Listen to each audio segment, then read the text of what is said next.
acá no.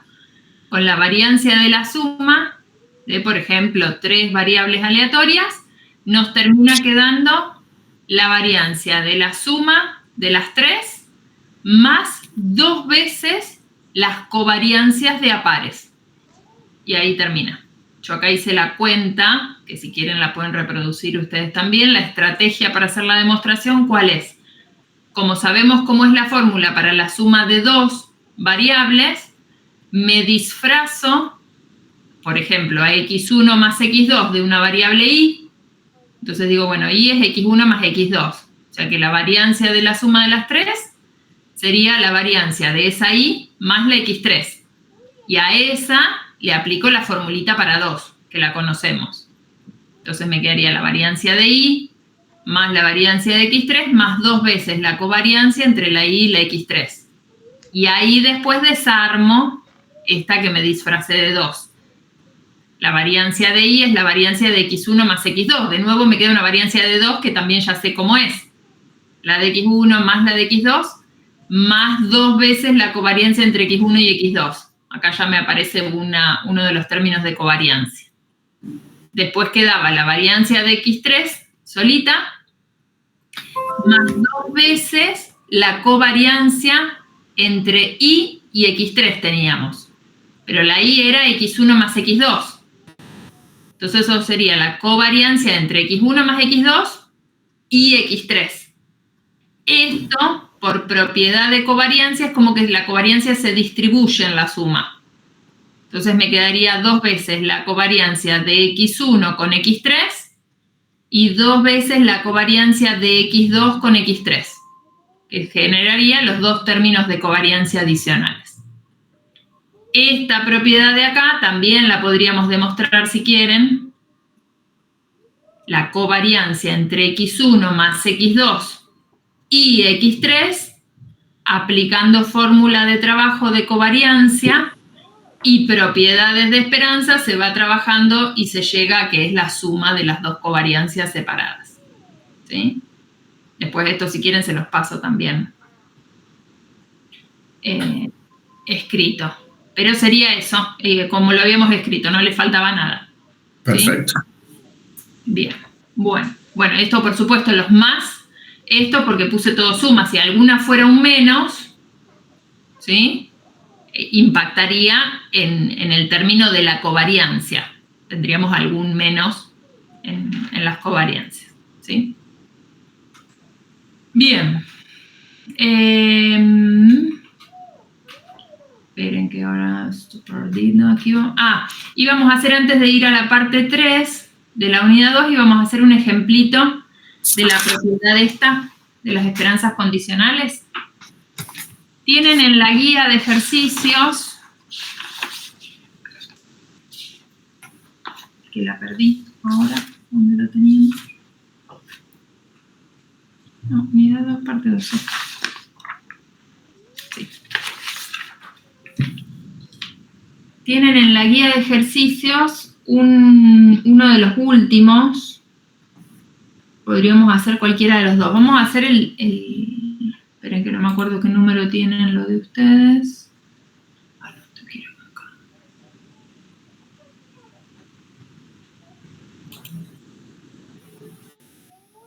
Unidad 2, parte 2, guía de ejercicios. Chiquitito.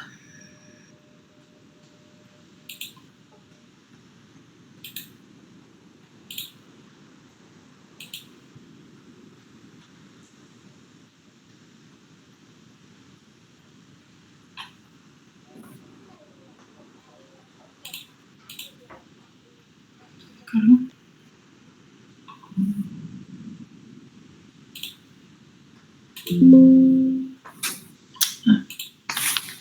Guárdamelo, sí. Acá. Unidad 2, parte 2, en la guía de ejercicios tienen acá el 8, por ejemplo, o el 9. Los dos son para aplicar esta propiedad de que la esperanza marginal, la esperanza de la esperanza condicional reproduce a la esperanza marginal de la variable, ¿sí? Entonces, en el ejercicio 8, por ejemplo, que es un ejercicio que seguramente lo hayan escuchado, es bastante famoso, de un trabajador que está atrapado en una mina. La mina tiene 3 caminos posibles para buscar la salida. El primer camino conduce a un túnel que lleva al trabajador al exterior de la mina, o sea, logra salir de la mina después de caminar 2 horas. El segundo camino lo conduce a un túnel que no lo saca de la mina, lo vuelve al lugar del que partió después de haber caminado 3 horas. Y el tercer camino, lo mismo, un camino que lo devuelve al interior de la mina, pero después de caminar 5 horas. ¿Sí? La situación es que el trabajador elige cualquiera de los 3 caminos al azar para intentar salir de la mina, y en caso de que regrese al interior de la mina no tiene forma de reconocer cuál es el camino que ya probó. O sea, no puede marcar de ninguna manera cuál puerta ya probó. ¿Sí? Entonces vuelve al interior de la mina y está exactamente en la misma situación en la que estaba al inicio. Entonces la pregunta es, en promedio, ¿cuántas horas tardará este trabajador para salir de la mina? ¿Sí? Entonces, claro, en este ejercicio es como que tendríamos una variable. ¿Dónde tengo la hojita? Acá. Una variable, vamos a llamarla X.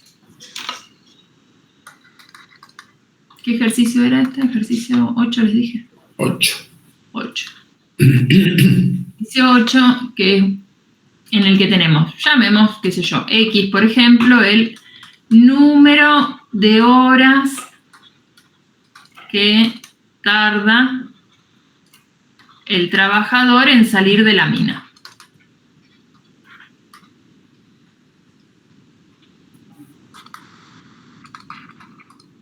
¿Sabemos los valores posibles que toma esta variable? ¿Conocemos el recorrido de X? Sería 2, 3 o 5. Y desde el camino más corto hasta infinitos, pobre, o hasta que se muera. Sí, de 2 en adelante. Claro, de 2 en adelante, o sea, mínimo 2, porque el camino que lo saca al exterior de la mina tiene que caminar 2 horas, menos de eso no tarda. O sea que el recorrido podríamos decir que son todos los X reales, tal que X es mayor o igual a 2. ¿Sí? ¿Por qué no el 2, el 3 y el 5? Porque en realidad el 2 es un valor posible, porque elige el camino que lo saca afuera, camina 2 horas y salió. Pero 3 y 5 son las horas que camina, pero vuelve al interior. No salió. Entonces, si el trabajador tiene la desgracia de elegir alguna de esas 2 puertas, camina durante 3 horas y vuelve adentro. Entonces, a lo sumo, como mínimo le faltan las 3 horas que caminó y 2 horas más si tiene la suerte de elegir la puerta que lo saca, o incluso más si vuelve a errar en la puerta que elige, ¿no? Entonces se queda dando vueltas, o sea, de 2 en adelante. La verdad es que no podríamos decir cuánto va a tardar como máximo. Puede tener la desgracia de elegir siempre la puerta que lo vuelve adentro y se queda ahí en un loop. El problema es que cuando regresa no puede reconocer el camino que ya probó, entonces por eso es que no tiene una total. Claro, exactamente. Si pudiera reconocer el camino que ya tomó, ahí tendríamos otra situación, ¿sí? Pero bueno, para aplicar la propiedad esta que vimos, necesitamos este contexto en el que el trabajador vuelve adentro y no sabe qué puerta ya probó. Entonces, esta X que tiene este recorrido, ¿conocemos algo de la distribución de probabilidad de la X?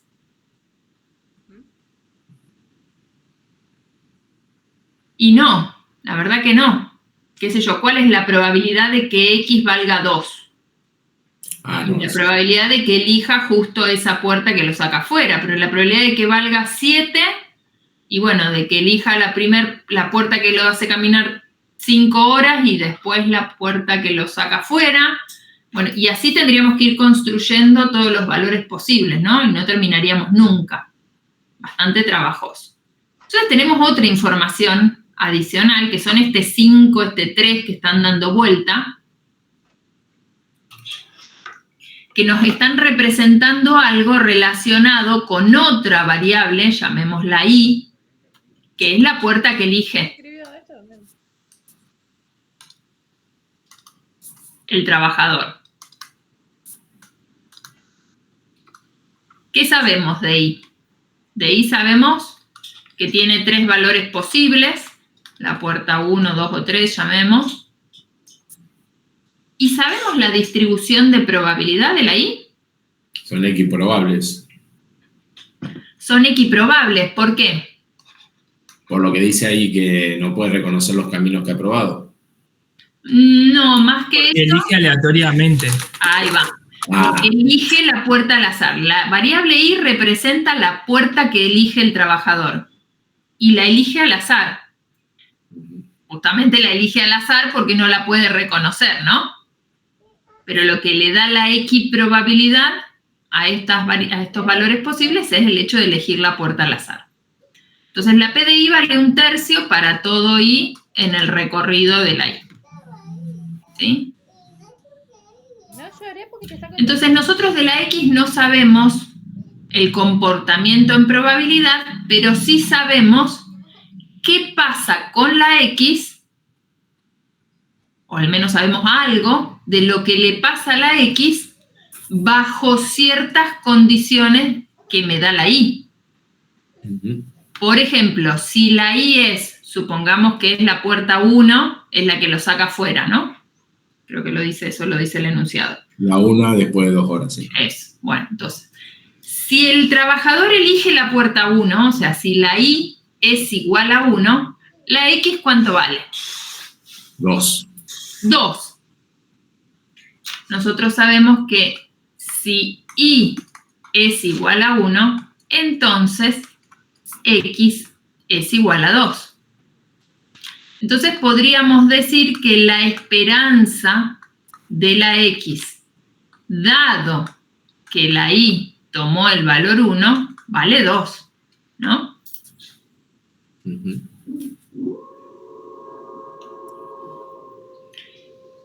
Si Y es igual a 2, ¿qué sé de la X? Sí, la X. Si el trabajador elige la segunda puerta, ¿qué le pasa? Que después... Camina durante 3 horas, pero vuelve adentro. Adentro. Entonces, lo que yo sé de la X para la Y valiendo 2 es que X es mayor a 3, ¿no? Sí. ¿Sé cómo se distribuye en esta situación? No. Pero lo que sí puedo pensar o plantear... ¿Mayor a 3 o mayor a 5? Si elegía la puerta 2, caminaba durante 3 horas. Y vuelve al mismo lugar. Y vuelve al mismo lugar. Y va a necesitar 2 horas más. Por lo menos. Pero bueno, yo lo que sé hasta ahí, si elige la puerta 2, yo sé que va a caminar 3 horas y que después va a necesitar caminar más. Okay. ¿Cuánto más exactamente? No sé. Pero ya sé que se gastó las 3 horas. Pero 2 más seguro que sí. 2 más seguro que sí. Si quiero puedo poner mayor a 5. Mayor a 5 podría ser, ¿no? Podría ser. Podría ser. Pongo el 3 para hacer la analogía con las horas que camina asociado a la puerta que eligió, digamos. Ok. ¿Sí? ¿Cómo podría plantear esta esperanza condicional? La esperanza... ¡Ay, qué le pasa a esto! La esperanza de X, dado que eligió la segunda puerta. En promedio, cuánto tardará en salir de la mina si eligió la puerta 2? Y bueno, yo lo que sé es que ya se gastó las 3 horas, pero que va a necesitar, como ustedes dicen, en promedio, como mínimo, 2 horas más. Pero eso es como mínimo.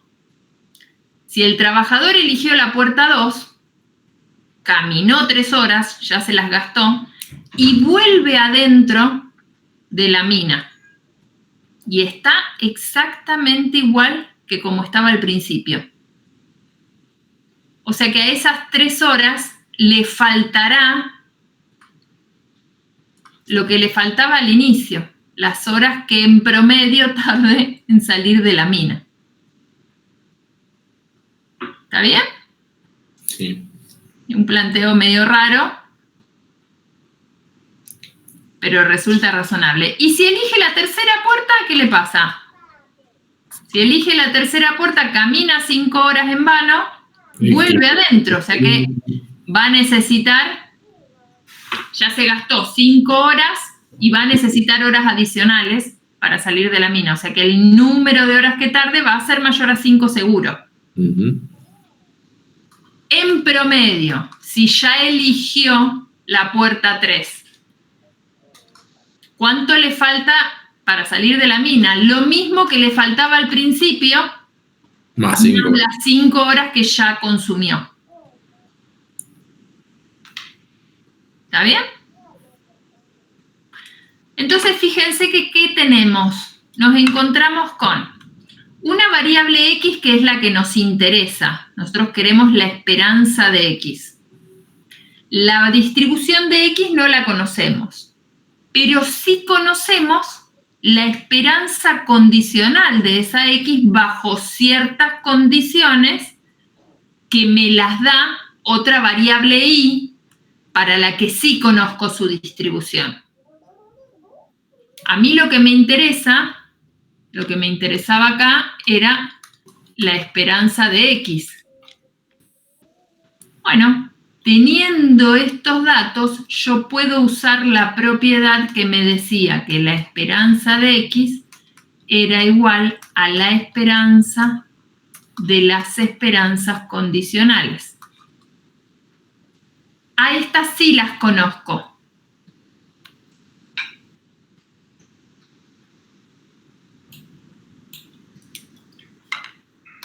Estas de acá las conozco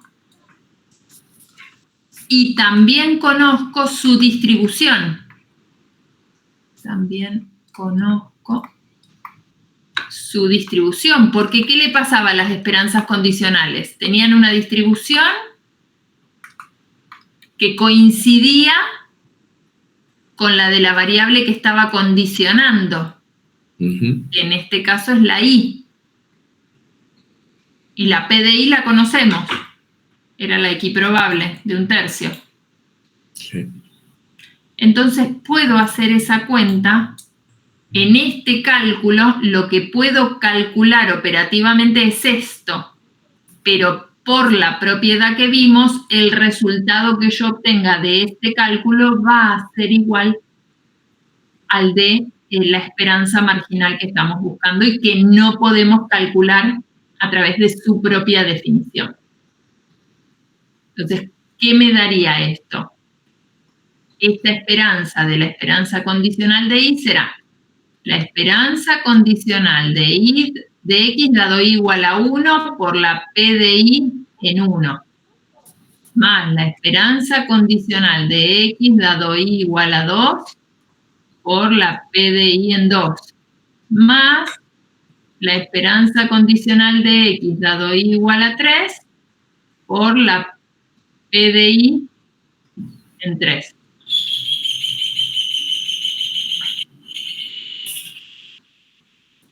O sea que todo eso ¿a qué es igual? La esperanza de X dado Y igual a 1 nos había dado 2 directamente porque ese ya salía afuera. Por la P de Y en 1, que vale 1/3. Más la de X dado Y igual a 2 era 3 más esperanza de X por P de Y en 2. Y después nos quedaba 5 más esperanza de X por P de Y en 3. Entonces, ¿qué obtengo? Que la esperanza de X es igual. Saco el 1/3 factor común 2 más 3 más esperanza de X más 5 más esperanza de X. Resuelvo para esperanza de X. Y esto, si no hago mal la cuenta, una esperanza de X, 3, 5, o sea,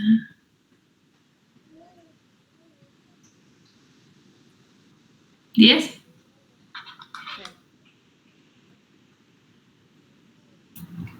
Sí, 10.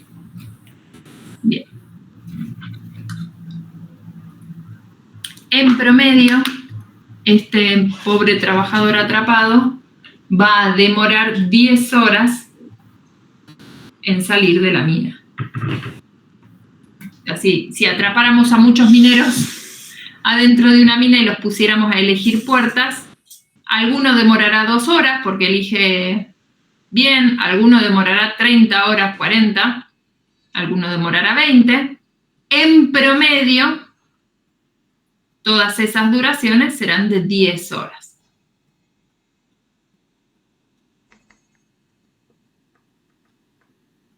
Pero ven cómo pudimos reconstruir la esperanza marginal de la X sin conocer la P de X.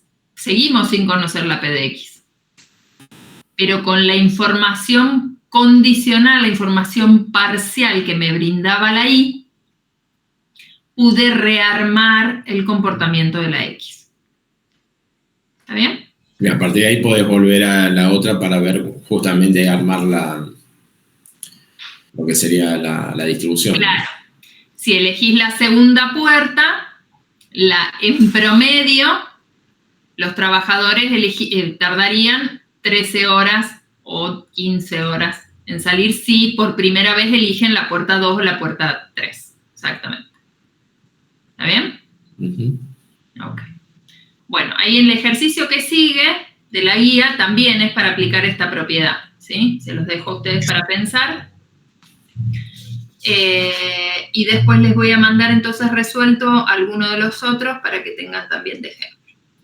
Ese que tenía, que justamente hacíamos las condicionales con 2 o 3, ¿se acuerdan? Sí, no. 2 o 3, ¿de qué? ¿Cuál? Eso que habíamos consultado y que teóricamente estaba en uno de los ejercicios y que hacíamos... acá lo busco. Sí, que me lo anoto porque me voy a olvidar. ¿Qué les dije? De las distribuciones condicionales, ver justamente cuando teníamos más condicionales, no sé, A y X, Y, Z. Y condicional a Z o X condicional a Y, Z. Bien, bueno. Sí, de esos creo que en la guía son todos bivariados los que hay. Ah, bueno. Pero les armo, si quieren, alguno de distribución condicional con más de 2 variables. Ah, no sé el resto de los chicos, a mí me... no, ya me acordé, sí, de eso lo que tienen es en las mismas diapos. Acá había un ejemplo en las mismas diapos de... Para distribuciones, ¿dónde estamos? Condicionales, acá. Uno de los ejemplos era con un vector de 3. ¿O no? No. Acá, El del ejemplo 5, que sí, está puesto directamente el resultado. Lo charlamos. Sí, sí. Está hecha la marginal de la condicional de una solita variable condicionada a 2. ¿Sí? Ahí ese está escrito acá. Y después el que les paso resuelto es uno de los de la guía, que es de un vector bivariado, pero que tiene calculadas varias cosas. Tiene hechas las marginales, las condicionales, tiene esperanza, variancia, tiene covariancia. Entonces como que tiene la construcción de la F acumulada. Entonces como que bastante completito porque sobre el mismo ejercicio recorre todos los conceptos que fuimos viendo. ¿Sí? Así les queda de ejemplo. ¿El 4 sería? Sería el de, espera que lo miro acá porque yo tengo impresa una vieja que tiene distinta numeración. El 4 sería, exactamente. Sí. Es el más completo. Bueno, para terminar, nos queda ver, ¿dónde lo puse? 2, parte 3, acá.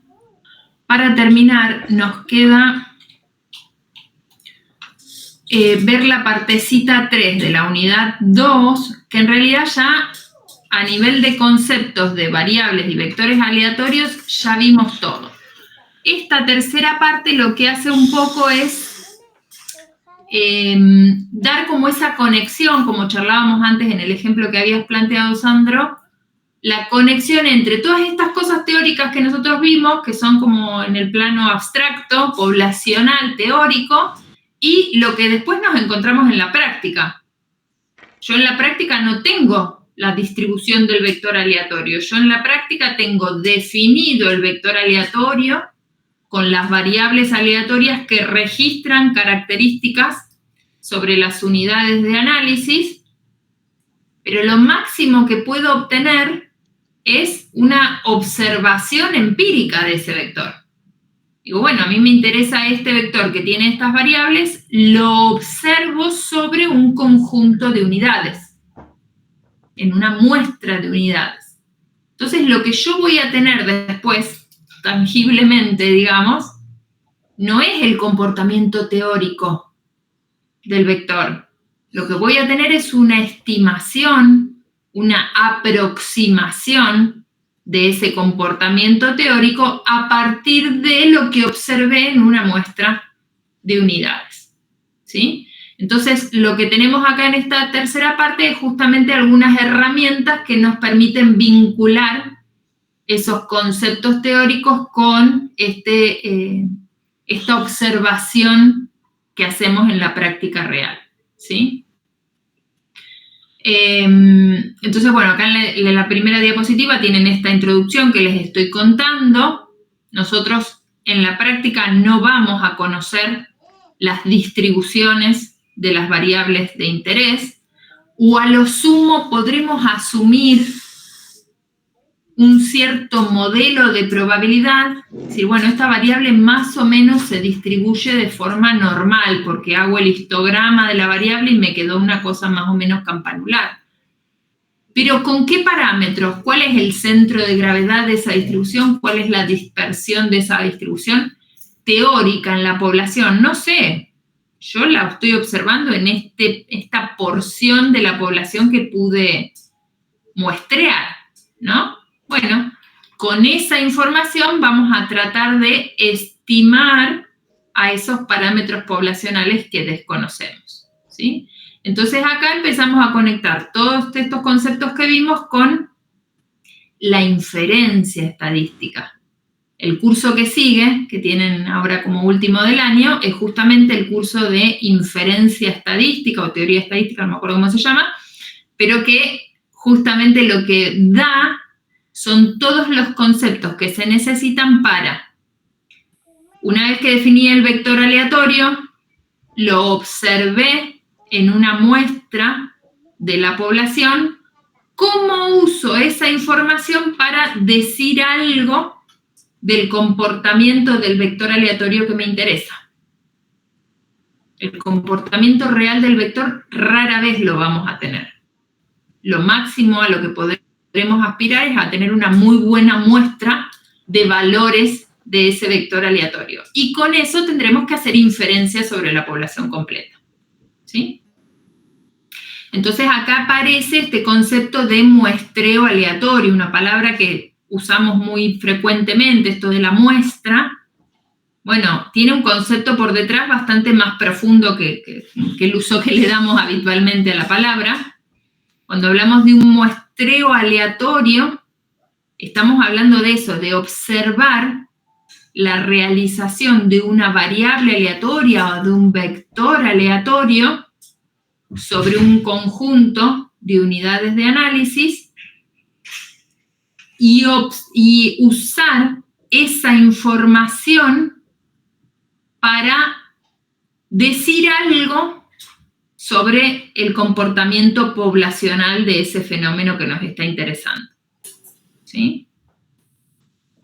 Entonces, en esa utilización de la información muestral para inferir cosas sobre la población, aparece muchas veces un teorema que nos da un resultado súper útil, que es el teorema central del límite. Estoy segura que lo deben haber escuchado nombrar y lo deben haber usado en algún curso de estadística que han hecho. ¿Sí? ¿Qué recuerdan del teorema central del límite?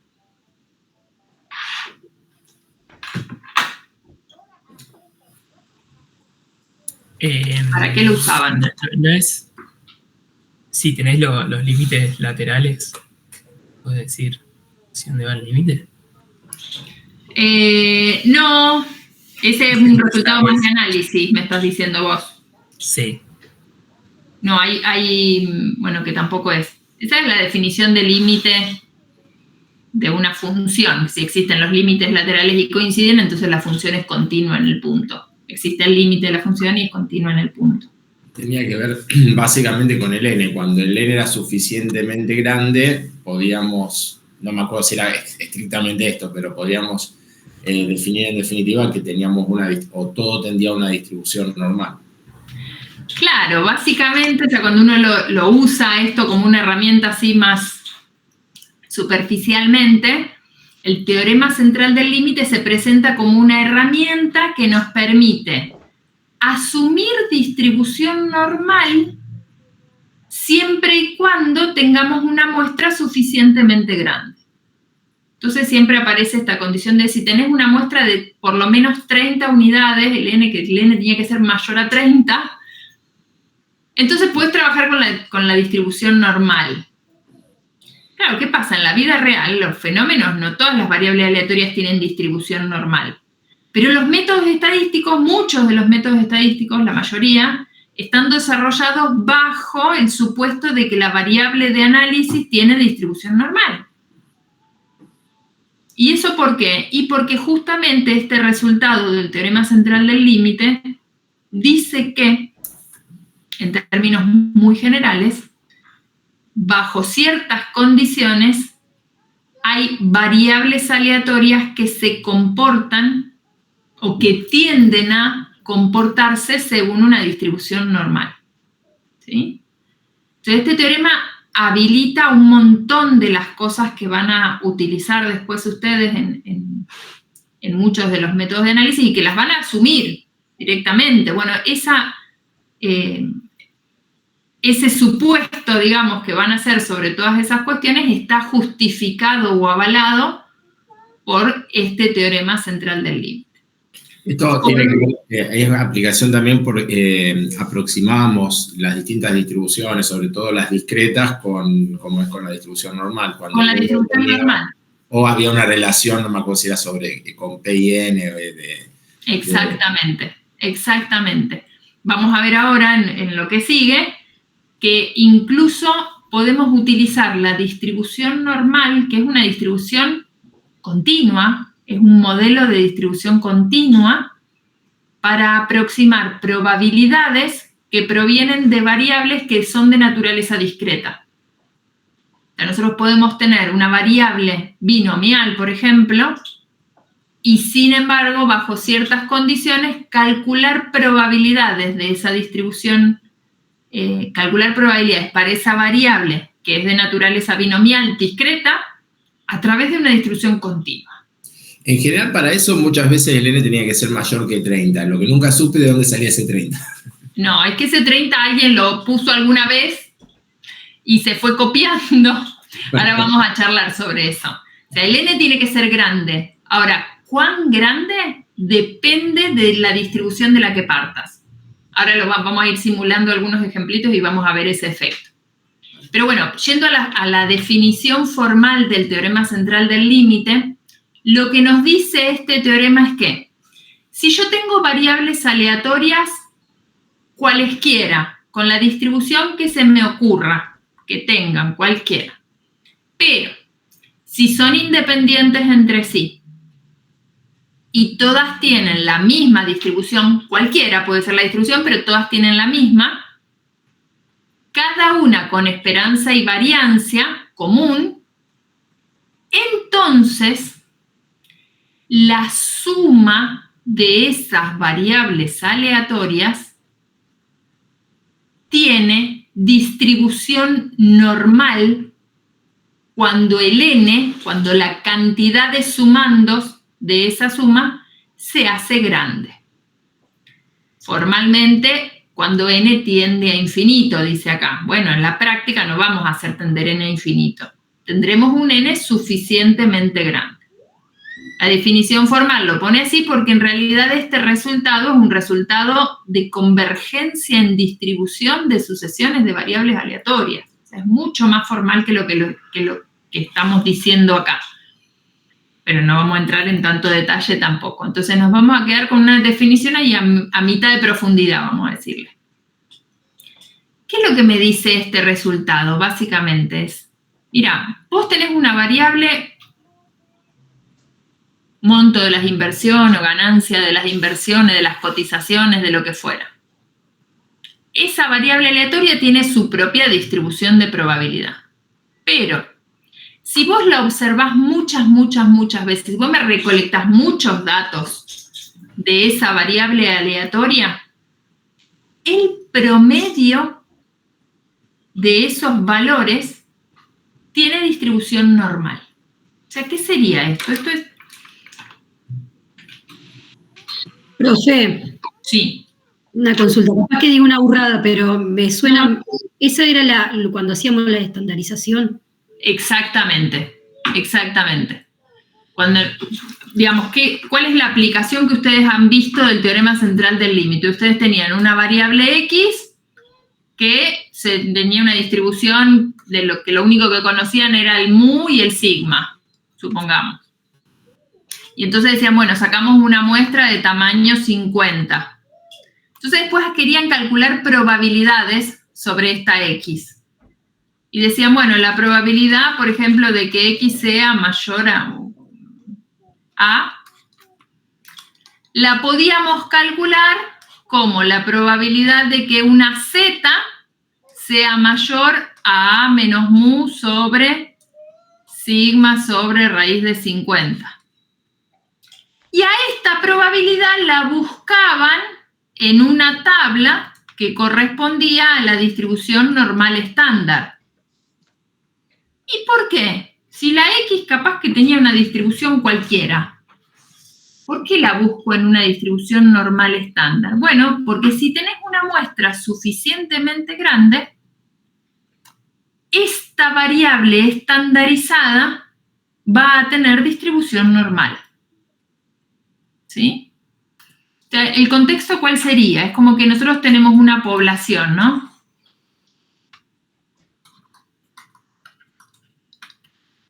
De esa población extraemos una muestra de tamaño n. Un n cualquiera. Traigo una muestra de tamaño n. Entonces lo que tengo es un vectorcito con todos los valorcitos de mi variable x observados en esa muestra. ¿Sí? Esta muestra tiene un promedio, un x media. Bueno, y si sacaras otra muestra de tamaño n, y tendrías otro vectorcito de valores observados, ese vectorcito también tendría una muestra, una media, digamos esta es una muestra 1, una muestra 2, entonces obtenemos... El n es igual, ¿no? Un promedio 1, un promedio 2, ¿cómo? ¿El n va cambiando? No, el mismo n, ¿sí? Esto sería una muestra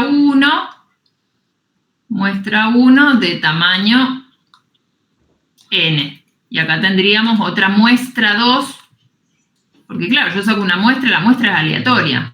Muestra 2 también de tamaño n, ¿sí? Y así sigo seleccionando muestras.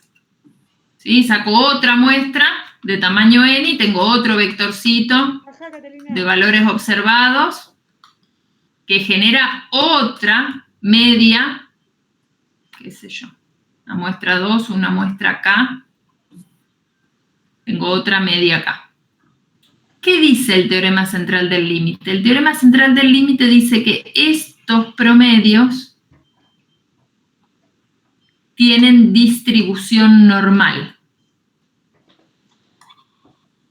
Si yo pudiera sacar todas las muestras posibles de la población, todos esos promedios muestrales que yo obtendría tienen distribución normal. ¿Con qué parámetros?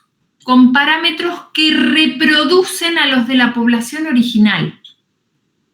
Con la misma media que tiene la población original y con una desviación estándar que es la de la población original ponderada por el tamaño de la muestra, ponderada inversamente por el tamaño de la muestra. Claro, ¿por qué no puedo poner eso acá? Porque si no me quedaría el n del otro lado del límite, que no lo puedo escribir. Entonces, ¿cómo lo formalizo a eso? Lo formalizo diciendo que la variable estandarizada tiene distribución normal 0,1, distribución estándar. ¿Sí?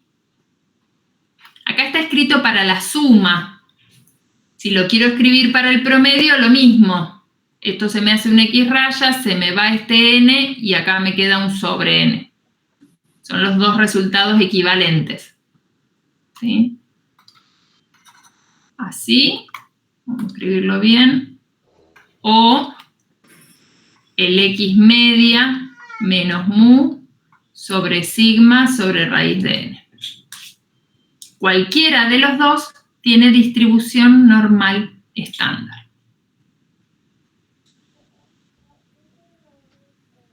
Acá en este enunciado del teorema central del límite que yo les di, les puse la condición de variables aleatorias independientes e igualmente distribuidas. En realidad, esta condición de igualmente distribuidas puede relajarse. El teorema central del límite funciona igual, incluso si estuviéramos promediando variables aleatorias que tienen diferentes distribuciones entre ellas. Si yo me construyo una suma de variables aleatorias, mezclando normales, exponenciales, gamas, binomiales, lo que quieran, con tal de que esa suma tenga una cantidad suficiente de términos, esa suma se va a comportar también como una distribución normal. Es como que es difícil expresar en palabras la potencia que tiene este resultado. Este resultado me dice, promedia lo que quieras, con tal de que lo hagas una cantidad suficientemente grande de veces, el resultado que vas a obtener es algo que se va a distribuir de manera normal. Es súper fuerte el resultado, porque me habilita a utilizar la distribución normal en situaciones donde yo puedo partir de distribuciones cualesquiera. Si yo me aseguro de tener una muestra suficientemente grande, puedo usar la distribución normal para hacer inferencias, aunque la variable de origen tenga una distribución completamente diferente de la normal. ¿Sí? Eso, una pregunta. En la práctica siempre lo utilizamos y el n grande significa, o sea, esto lo traducíamos nosotros en la práctica, es decir, el n grande, distribución normal, era casi la asociación que hacíamos. Ahora, ¿cómo se llega a eso empíricamente? ¿Cómo se llega a eso? Claro, ¿cómo llegas a este teorema? O sea, y justamente, ¿cómo puedo levantar por ahí la condición de igualmente distribuidas? O sea, ¿cómo se llega al resultado, básicamente? ¿Empíricamente? ¿Matemáticamente? No, matemáticamente, sí. Este teorema central del límite se demuestra analíticamente. No lo podemos hacer porque involucra, por eso decía, este resultado resultado es el resultado del análisis de la convergencia en distribución de una sucesión de variables aleatorias.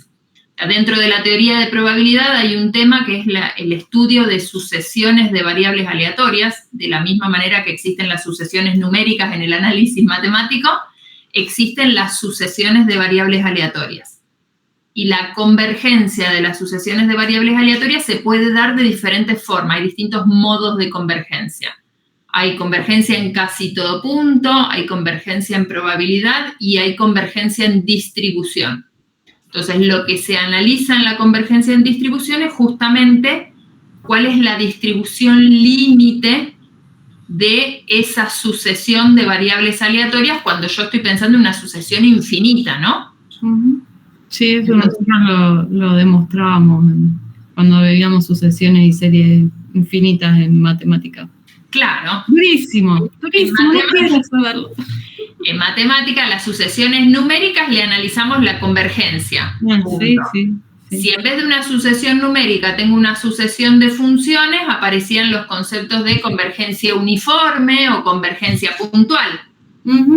Sí. Para las sucesiones de variables aleatorias, la convergencia puede ser en casi todo punto, o en probabilidad, o en distribución.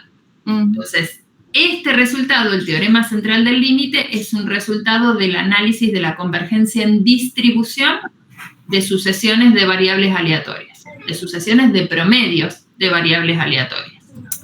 Sí. Después al final lo usamos para exigir un mínimo de 3 repeticiones para cada punto y 10 en total, o sea, hacemos los 30 y vamos. Y ahí vamos. Claro, bueno, ahí, exacto. Porque pasa eso, o sea, el teorema lo que me dice es eso: si yo observo muchas veces un fenómeno, los promedios de esas variables aleatorias tienen distribución normal, ¿sí? El tema de cuánto n necesito depende de dónde parto. Si yo parto de variables aleatorias con distribución muy alejada de la normal, voy a necesitar n's más grandes que si parto de distribuciones que son aproximadamente simétricas, ¿sí? Lograr esa convergencia a la distribución normal, la bondad de la convergencia que logremos va a depender del punto de partida. Si parto de algo que es muy lejano a la normal, voy a necesitar un n mucho más grande, ¿sí? Entonces, eso ahora lo vemos con los ejemplitos, las simulaciones en R. ¿Para qué se usa este teorema central del límite en el contexto de la inferencia estadística? Bueno, acá tienen un ejemplito de esto que estuvimos charlando, que se lo dejo para leer. En el contexto de la inferencia estadística, acá tienen un montón de los conceptos que fui mencionando. Acá. Pero voy a esto que es lo que me interesa que más nos quede. En el contexto de la inferencia estadística, ¿cómo usamos el teorema central del límite? El teorema central del límite nos permite encontrar la distribución del promedio de muestras aleatorias y de las proporciones de muestras aleatorias. En general, no siempre, pero en general, cuando hacemos estudios empíricos, los estadísticos que nos interesan terminan siendo promedios o proporciones, o si nos interesa por algún motivo evaluar la variabilidad de la variable aleatoria, la variancia o la desviación estándar. Esos como que son los 3 estadísticos más usuales sobre los que uno quiere hacer inferencia. Digo, bueno, ¿cuál es la ganancia promedio de las inversiones? ¿Cuál es la proporción, que son los estudios médicos, cuál es la prevalencia de una enfermedad? Y la prevalencia es una proporción. Entonces, en general, los objetivos de análisis en la mayoría de los estudios estadísticos dan vuelta alrededor de estos tres estadísticos, ¿sí? No son los únicos que existen, por supuesto. Hay un montón más, pero estos son como los más habituales. Entonces, si yo quiero hacer inferencias sobre el promedio, tengo que saber cómo se distribuye el promedio. Y bueno, el promedio tendrá su distribución particular dependiendo de lo que estés promediando, de la distribución que tengan los términos que estás promediando. Y eso es cierto, lo puedo trabajar de manera exacta buscando la distribución exacta del promedio. Pero el teorema central del límite me dice, si vos ese promedio lo calculaste en una muestra grande, usa la distribución normal. No te gastes buscando la distribución exacta para tu caso particular. Saca una muestra grande y tu promedio va a ser normal. Y lo mismo le pasa a la proporción. ¿Por qué? Y porque la proporción es un caso particular de promedio, ¿no? La proporción es el promedio de variables aleatorias 0, 1. Cuento los unos, los éxitos, y lo divido por el total. Eso es un promedio de variables aleatorias 0, 1. Entonces, tanto la media muestral como la proporción muestral tienen distribución asintótica normal. ¿Qué significa asintótica? Distribución normal cuando el n es grande. ¿Cuándo es grande el n? Y ahí vamos, depende de dónde partas, ¿sí? Entonces tienen ahí en el aula un archivito de R, que yo en algún lado lo abrí, acá. Tienen en el aula un archivito de R en el que simulamos algunas de estas situaciones. Tienen 3 casos dentro del archivito. El primer caso, en el que suponemos que estamos partiendo de una variable aleatoria que ya es normal. ¿Sí? Mi variable aleatoria de origen ya es normal. Entonces, si mi variable de origen ya es normal, los promedios van a ser normales. Pero ahí no por aplicación del teorema. Ahí directamente por propiedades de la distribución normal. Combinaciones lineales de variables normales me daban normal también. Entonces, si yo en ese caso saco muestras, fíjense, acá fijo el n, en tamaño muestra 5, re chiquitito. ¿Sí? Voy corriendo eso, n5. Y supongamos que saco 500 muestras de tamaño 5. ¿Sí? Lo que estoy haciendo con este procedimiento de simulación es simular esto que esquematicé acá. Saco una muestra de tamaño 5 y le calculo el promedio de esa muestrita. Después saco otra muestra de tamaño 5 y le calculo el promedio. Y así eso lo repito 500 veces. O sea que con lo que me quedo al final es con una tira de 500 promedios. ¿Me siguen? ¿Qué voy a hacer con esos 500 promedios? Construir un histograma y ver más o menos qué forma tiene. Si el teorema vale, esa forma tiene que ser más o menos normal, ¿no? Asimétrica, así medio campanular. En el caso normal, fíjense, saco muestras de tamaño 5, 500 muestras. Acá este es el loop para generar todas esas muestras, ¿sí? Entonces genero un objeto, este objeto muestra que tengo acá,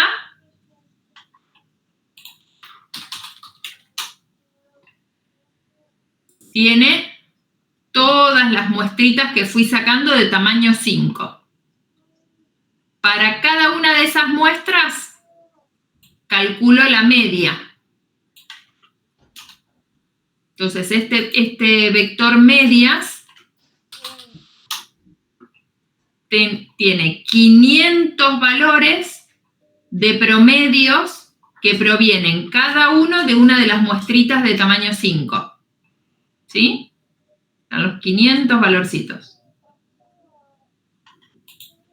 ¿Qué hago? Con esas medias construyo un histograma. Y me da esto que tengo acá. aproximadamente normal. Con muestra de tamaño 5. ¿Y qué decía el teorema? Que tiene que ser una muestra suficientemente grande. Acá no necesito la muestra suficientemente grande porque la variable de origen ya era normal. ¿Sí? Entonces me da lo mismo el tamaño de muestra que elija. Pero, si en vez de una distribución normal, partimos, por ejemplo, de una distribución exponencial. La distribución exponencial, ¿se acuerdan que tenía una forma recontra asimétrica? ¿No? Entonces veamos una exponencial de parámetro 1, o sea, una distribución exponencial muy asimétrica. Hago lo mismo. Saco 500 muestras de tamaño 5. Saco todas las muestritas. Para cada muestrita construyo los promedios y con los promedios voy a hacer el histograma. Y obtengo esto.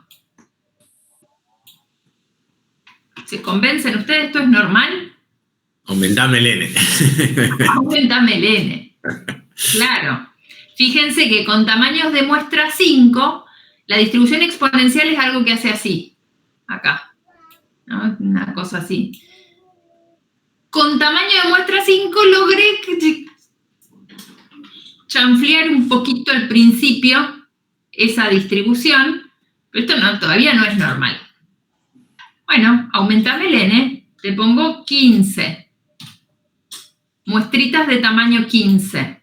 Hago de nuevo todo lo mismo y ahora obtengo este histograma.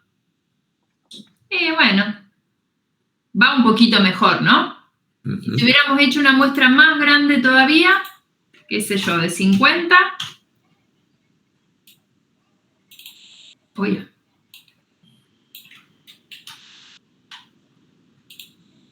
Va mejor todavía, ¿no? Sí, sí.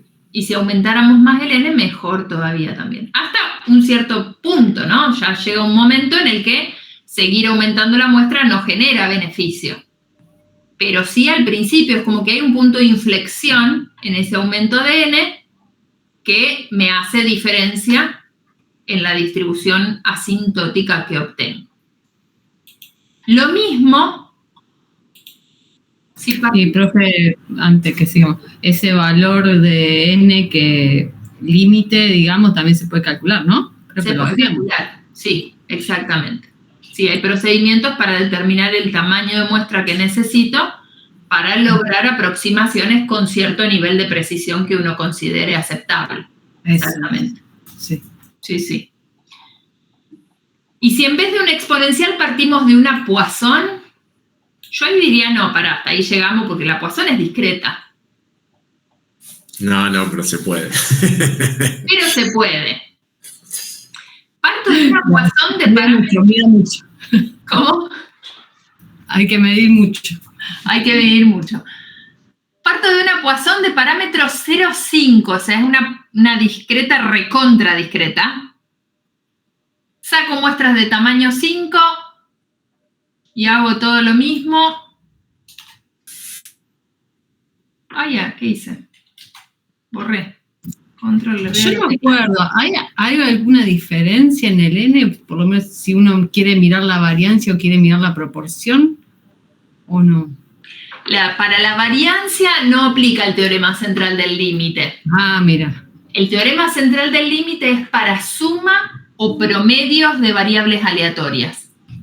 El caso de la variancia no aplica por teorema central del límite, pero también tiene una distribución asintótica que se analiza justamente haciendo el análisis de la convergencia, pero la variancia tiene distribución asintótica chi cuadrado. Sí, está bien. Que también ahí la aproximación de esa distribución también depende de la distribución de origen de la que partas. Está bien, pero la variancia muestral se me hizo mezcla acá. Sí. ¿Con qué? ¿Qué estás pensando? En los estadísticos importantes que vimos al principio de esta parte, que decíamos el promedio muestral, la variancia muestral y la proporción muestral. Sí. Ahí lo que estamos Espera que se me fue. Acá. Se me hizo ensalada. Claro, bueno, acá lo que hicimos fue listar como los estadísticos que habitualmente interesan Sí, en los estudios, ¿no? sí. Muestrales.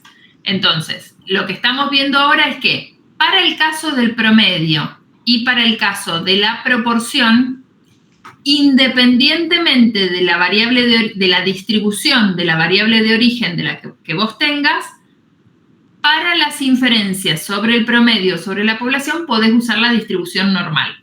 Ok.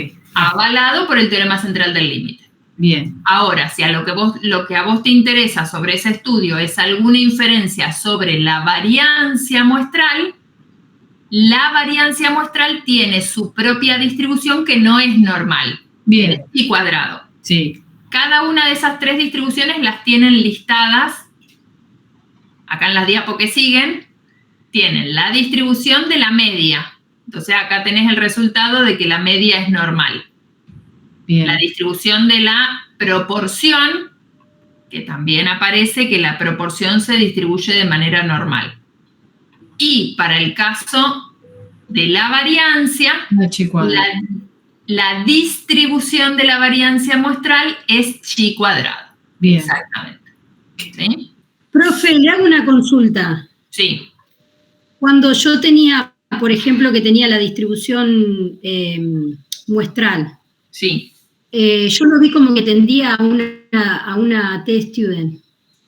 Bueno, ahí comento sobre eso también.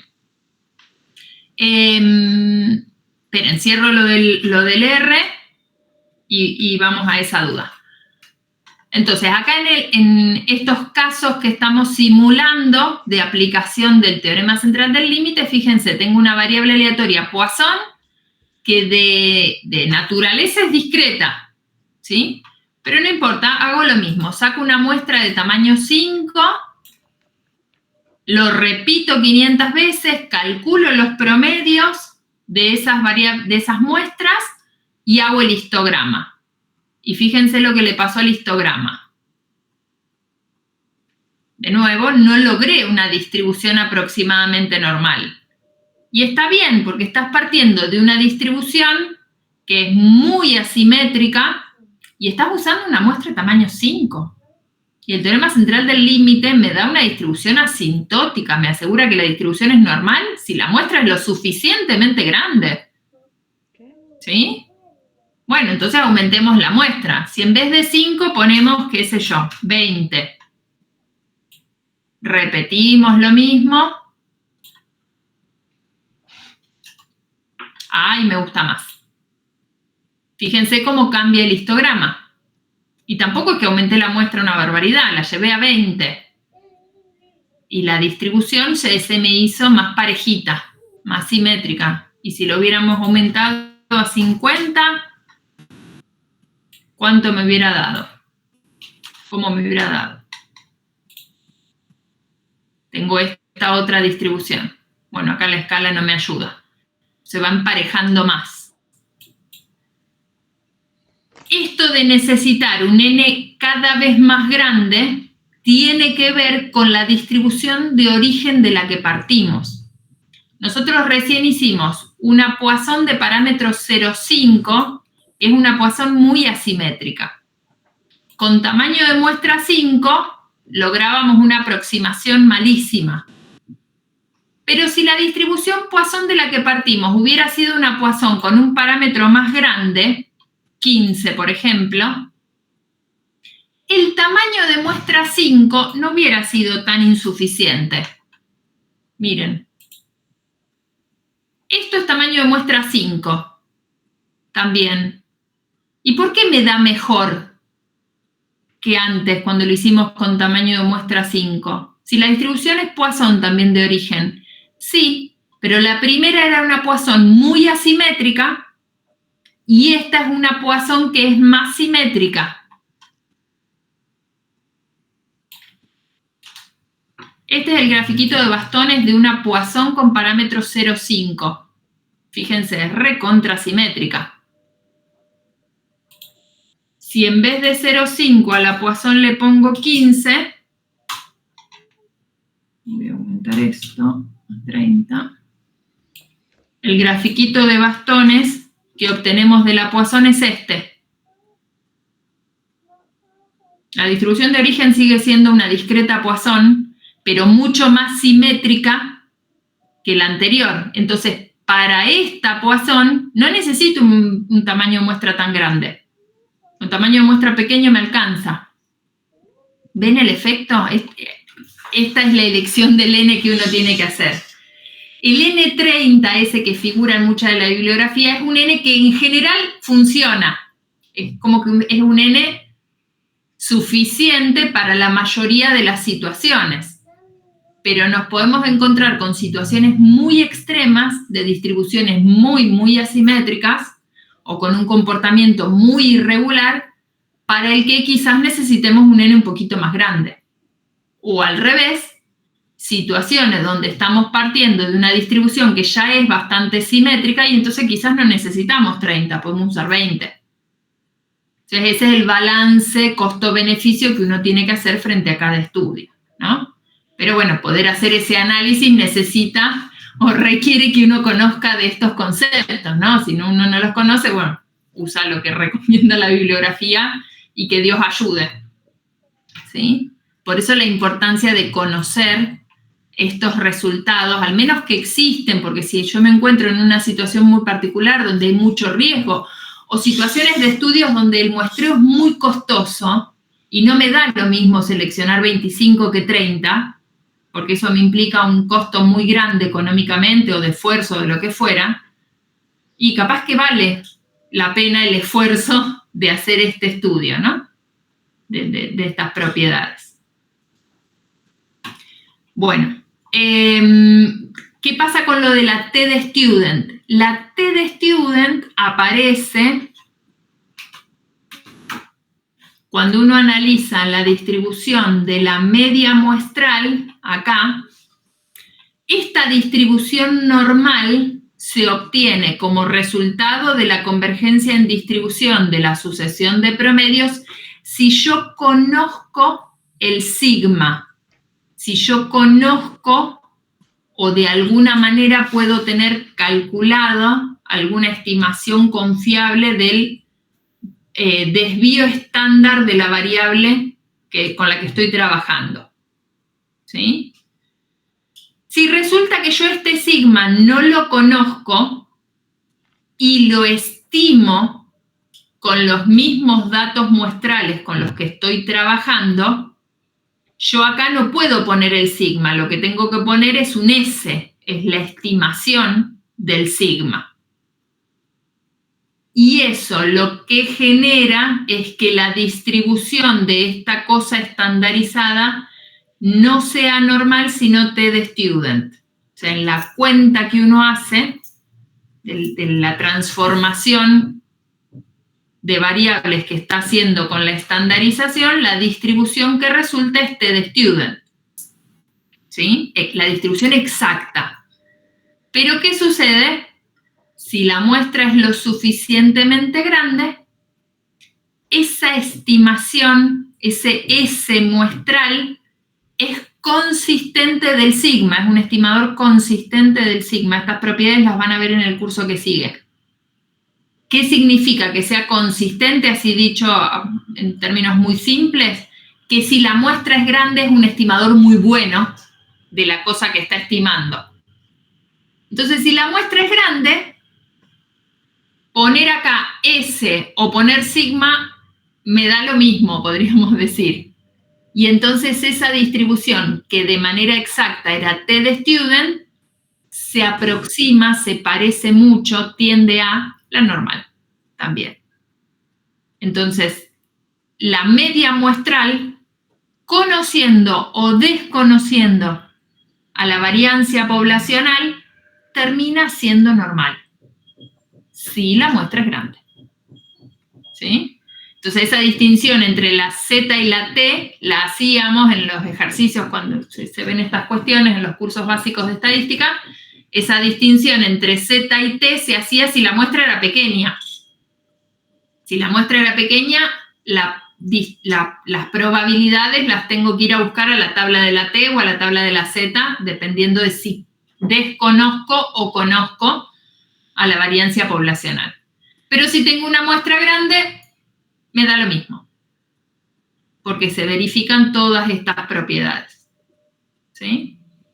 Todas estas cuestiones las van a analizar más en detalle. Bueno, algunas, las propiedades de consistencia y todo eso, las vieron también en la nivelación, las van a profundizar en el curso que sigue, que es justamente el de inferencia, el que hace uso de esas propiedades, ¿sí? Me queda una pregunta de la variancia, el n-1. No te escuché, se hizo ruido. De un ruido. Me quedaba, creo que ya lo vimos y lo aplicamos, el 1 sobre n-1 para la variancia, pero la explicación técnica de por qué dividís por n-1. Para que sea sesgado.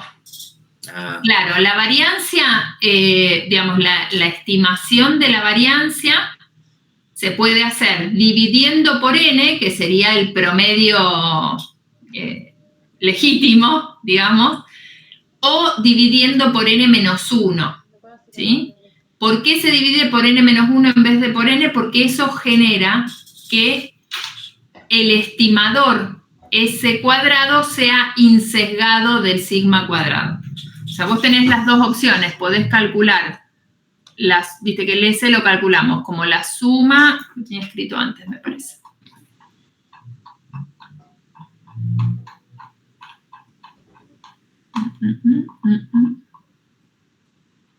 No, se me pasó. Acá. Este S cuadrado lo puedo calcular. Siempre es la suma de las desviaciones elevadas al cuadrado, dividido por n sería el promedio legítimo de las desviaciones al cuadrado, pero si lo divido por n, resulta que la esperanza de ese cuadrado no me da sigma cuadrado. Si dividimos por n, acá en este n-1, si se divide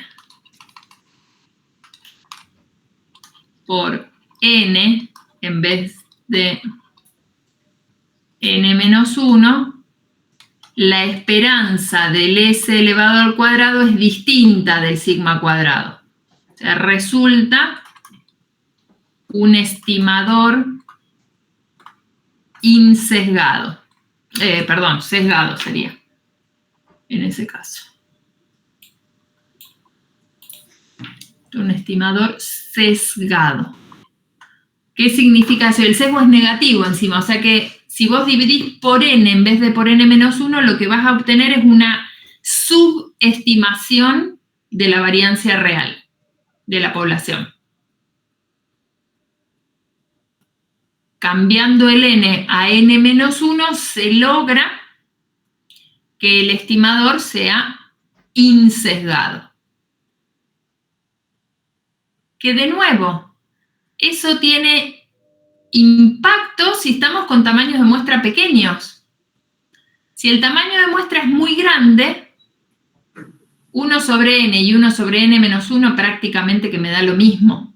Entonces ese sesgo asintóticamente tiende a 0, ¿sí? Para muestras grandes me da lo mismo trabajar con n o trabajar con n-1. Pero se acostumbra a usar la estimación con el n-1 para que sea la insesgada. A nosotros nos decían, y entiendo que debe tener su fundamento, que se utilizaba el n-1 porque yo perdía 1 grado de libertad al calcular la media, y no lo vinculaban con esto de insesgado, por ejemplo. Claro, es que en realidad ese sesgo viene de que cuando vos calculás la esperanza, cuando yo le calculo la esperanza a esto, en esta expresión, esto es variable aleatoria y esto también es variable aleatoria. Entonces, cuando yo aplico el operador esperanza acá, tengo esperanza sobre los dos términos. Si yo conociera el mu de la población real, yo acá estaría restando por mu, no estaría restando por x media. Y entonces, cuando aplico esperanza, la esperanza de mu es la esperanza de una constante es la misma constante. Entonces tiene que ver con eso también. Está bien. ¿Sí? Entiendo. Tiene que ver con eso también. Entonces como que uno dice, bueno, claro, como tuve que estimar a la media también para poder estimar al desvío estándar, perdí un grado de libertad en la distribución. Sí, es cierta ese dicho. Ahora unimos todo. Pero bueno, tiene también que ver con esta cuestión del insesgamiento. ¿Sí? Profe, Sí. me está costando un poco unir la definición formal con el ejemplo que vimos. Nosotros lo que tenemos son, de un determinado fenómeno, tomamos una cantidad m de muestras, ¿no? Que si son de tamaño, cada una tiene un tamaño n necesario, sabemos que esa estandarización tiene la distribución normal. Sí.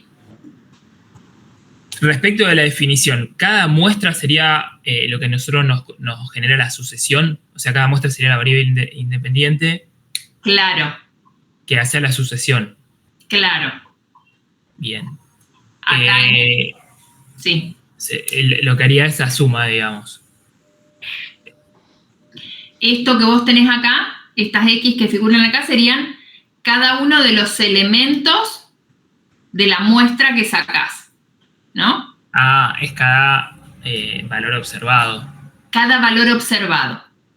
Con esos valores observados en una muestra, yo calculo un promedio o una suma. ¿Sí? Sí. Pero como esa suma o ese promedio que yo obtuve en realidad también es una variable aleatoria porque está atada a esa muestra aleatoria que yo saqué, que podría haber sido esa o cualquiera de las muestras posibles, Sí. esa cosa, esto que vos estás calculando acá, que está atado a esta muestrita en particular, es una variable aleatoria también. ¿Y qué distribución tiene esta variable aleatoria? Normal. Pero eso para una sola variable, ahí como está puesto ahí en la filmina, sería para una sucesión de variables aleatorias.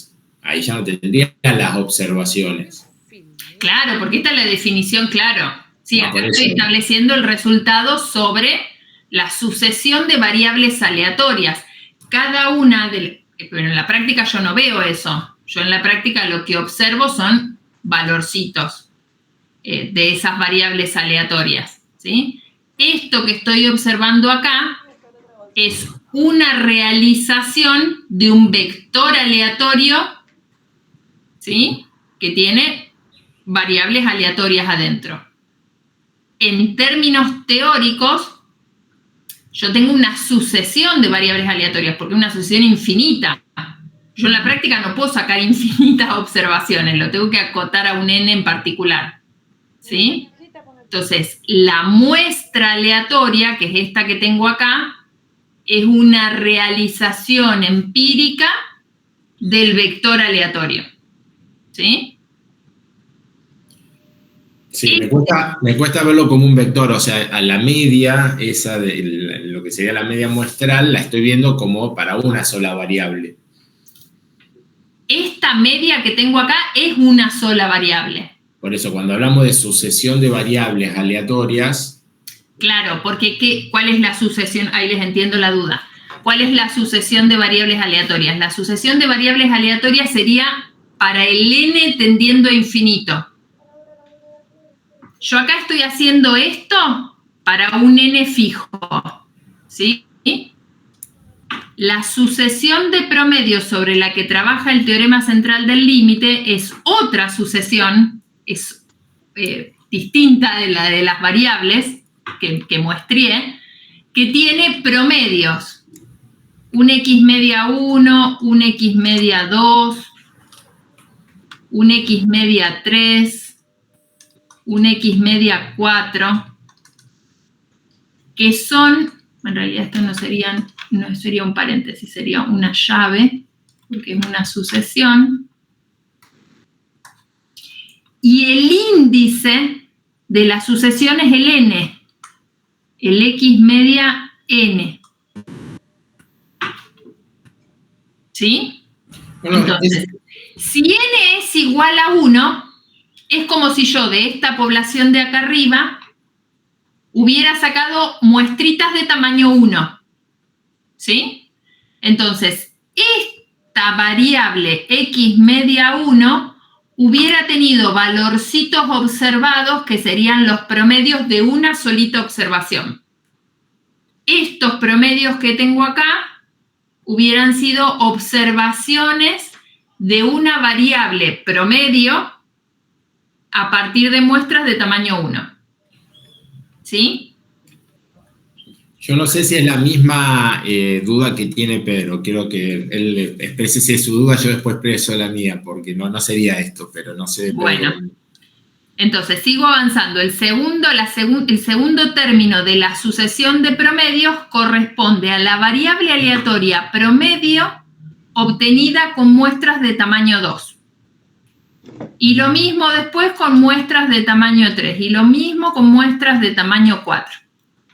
¿Qué dice el teorema central del límite? El teorema central del límite dice esta variable aleatoria x media 1, o sea, la variable promedio en muestras de tamaño 1 tiene una distribución. La variable promedio en muestras de tamaño 2 tiene otra distribución. La variable promedio en muestras de tamaño 3 tiene otra distribución. Bueno, pero a medida que el n aumente, cuando n tiende a infinito, la variable aleatoria promedio en muestras de tamaño n con n suficientemente grande va a ser normal. ¿Sí? Esto es lo que establece el resultado teórico, digamos. ¿Cómo lo uso en la práctica? Yo en la práctica no hago esto. Yo en la práctica selecciono un tamaño de muestra. Por acá estará el n igual a 30, con su x media 30.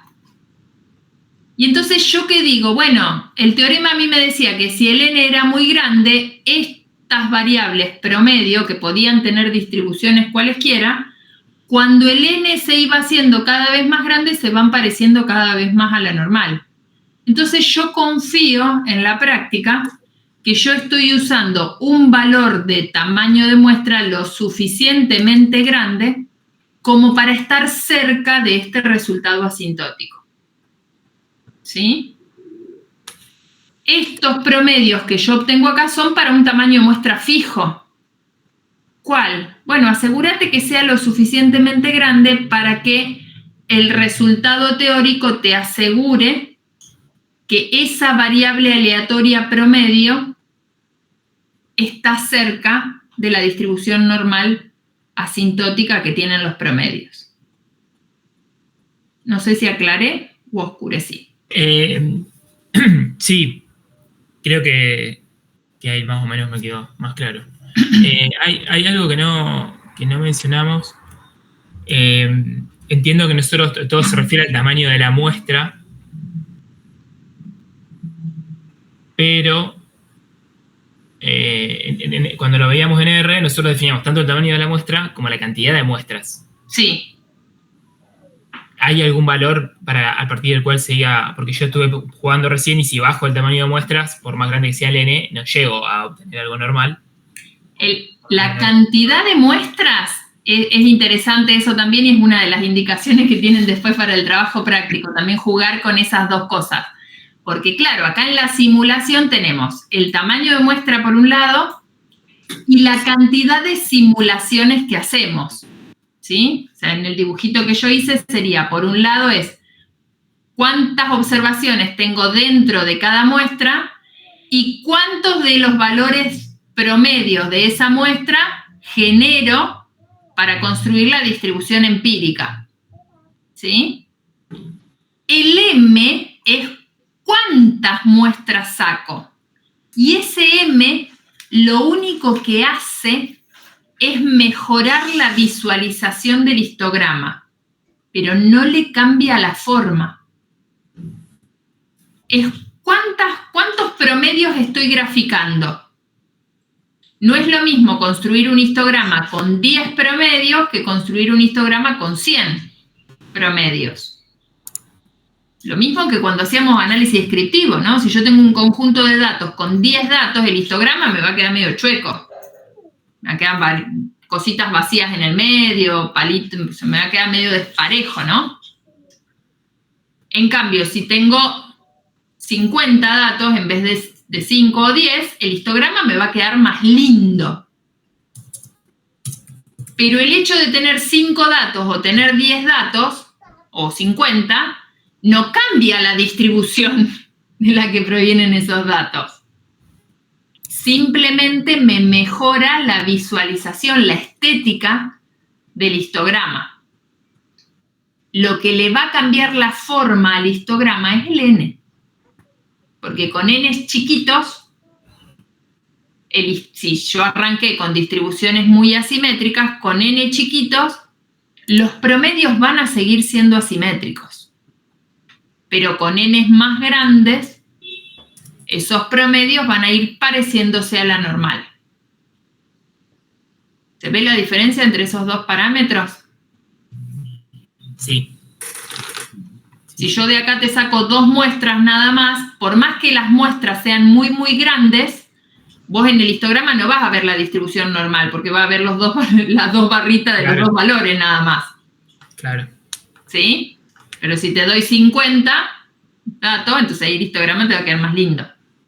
El M es simplemente una cuestión estética. El M tiene que ser grande en general para que los histogramas nos permitan hacer una buena visualización. Pero lo que va modificando el resultado es el N. ¿Sí? Bien. Ahí, no sé, Sandro, si tenías... No, yo básicamente con la definición que hablaba de una cantidad de variables aleatorias independientes. Sí. Yo asumiría distintas variables. Sí. X, Y, Z, W, qué sé yo, distintas variables. Entonces, acá yo lo he aplicado, en definitiva, para una variable, que es Claro. ahora creo que entendí, es la suma de todos los resultados de esa Las variable. realizaciones, claro, exactamente.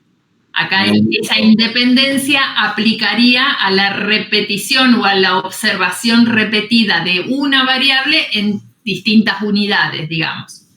Pero esa variable que estoy observando sería la suma de las otras que estoy considerando. Vos observás una y después lo que tiene distribución normal es la suma a través de todas las observaciones. La suma o el promedio a través de todas las observaciones. Bien. Claro, yo lo que me cuesta ver es si yo tuviese más de una variable, o sea, si tengo un vector aleatorio, Sí.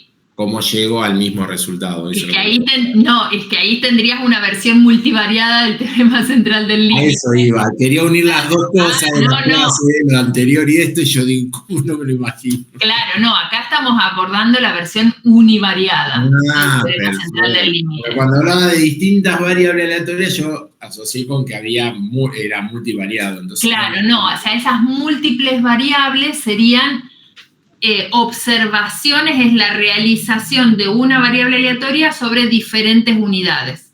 ¿Sí? O sea, cuando el concepto de muestra aleatoria, que lo tienen bien definido ahí en la diapo, después léanlo en detalle y seguramente con eso también se aclare, o se vayan ordenando los conceptos. Cuando uno saca una muestra aleatoria, ¿qué es la muestra aleatoria? La muestra aleatoria formalmente es un vector aleatorio donde en cada posición de ese vector tengo a la misma variable, es una variable, pero observada sobre distintas unidades. Yo quería unir esto con multivariado y yo digo, no me cerré. Claro. En definitiva, Igual existe, está el teorema central del límite multivariado, también existe, no se los voy a mostrar porque Está bien.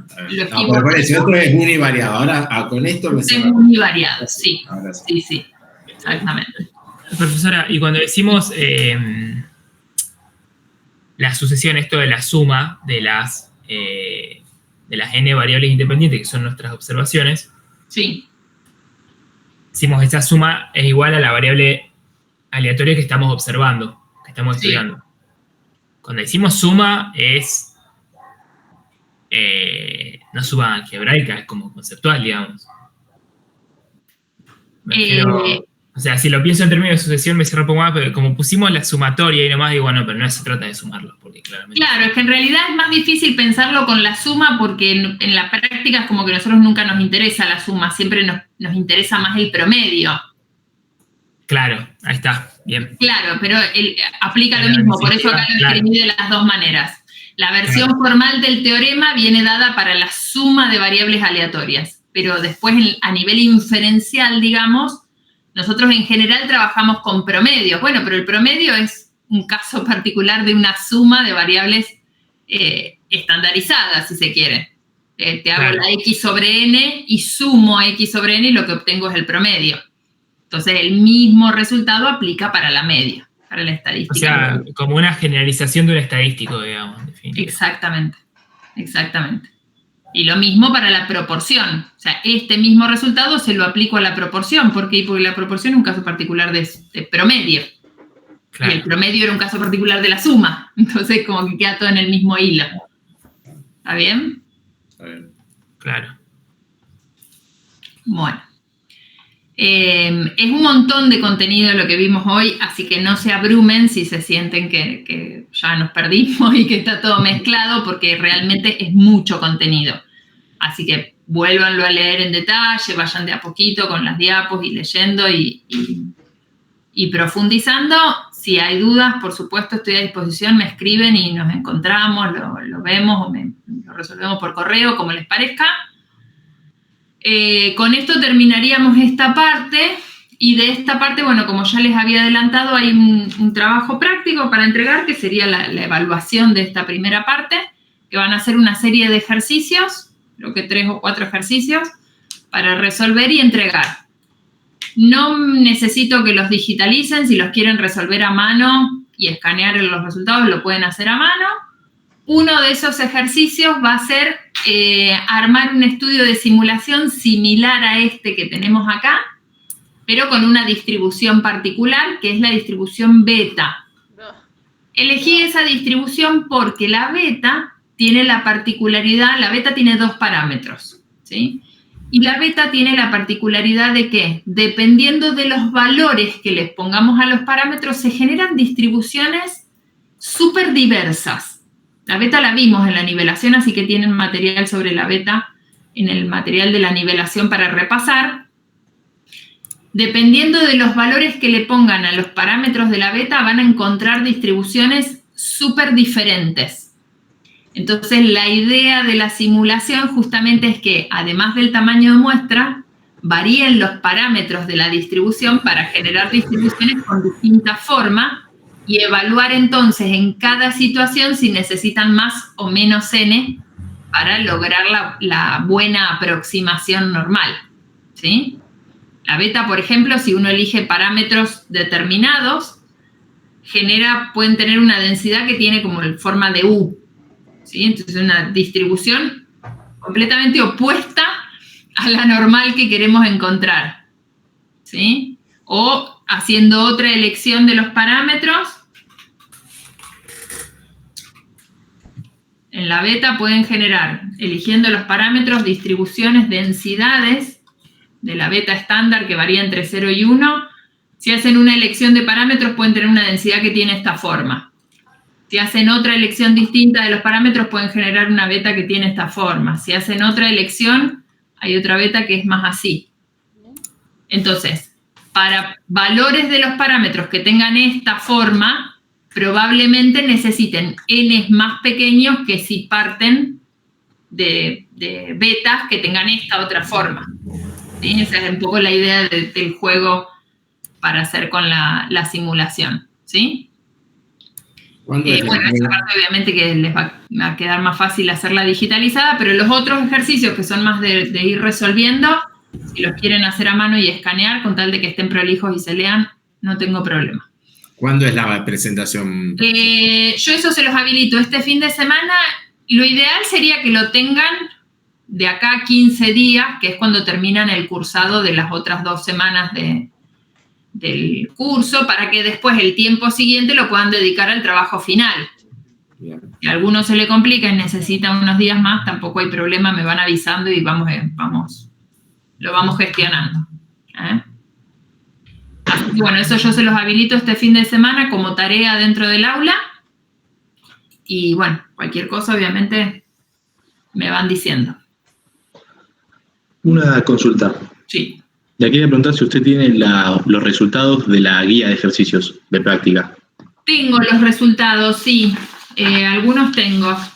Si después no lo podría enviar. Así sabemos si lo estamos haciendo bien o no. Sí, lo que sucede ahí en algunos es que por ahí el resultado final, digamos, como que es más importante el planteo que el resultado final.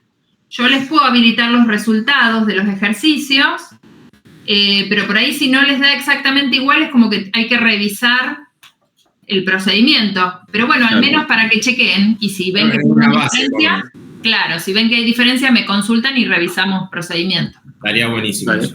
Bueno, bien, les mando.